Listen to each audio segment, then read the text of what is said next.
ಈಗ ಬಾಳು ಬೆಳಗುಂದಿ ಅಂದ್ರೆ ಮಹಾರಾಷ್ಟ್ರವರ ಯಜಮಾನರು ನಮ್ಮ ಮೆಗಾ ಆಡಿಷನ್ ಅಲ್ಲಿ ಆಯ್ಕೆಯಾದ ಸಂತೋಷದಲ್ಲಿ ಗಂಡನಿಗಾಗಿ ಹೆಂಡತಿ ಒಂದು ಪದವನ್ನ ಹಾಡ್ತಿದ್ದಾರೆ. ಡುಯೆಟ್ ಹಾಡನ್ರಿ ಅಥವಾ ಸಿಂಗಲ್? ಡುಯೆಟೇ ಹಾಡಿ.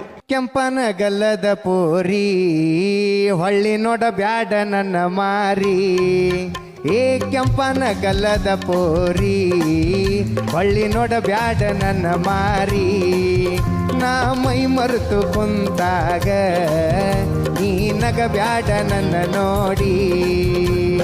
ದೈವರ ಮಾವಾಣಿ ನನ್ನ ಜೀವ ನಿನ್ನ ಮ್ಯಾಲ ಕಂಡಿನಿ ಕನಸ ಬಿಡಲಿ ಹಾಂಗ ಕೆಂಪನ ಕೆಂಪನ ಕೆಂಪನ ಕೆಂಪನ ಕೆಂಪನ ಗಲ್ಲದ ಪೋರಿ ಹೊಳ್ಳಿ ನೋಡ ಬ್ಯಾಡ ನನ್ನ ಮಾರಿ, ನಾ ಮೈ ಮರೆತು ಕುಂತಾಗ ನೀ ನಗ ಬ್ಯಾಡ ನನ್ನ ನೋಡಿ.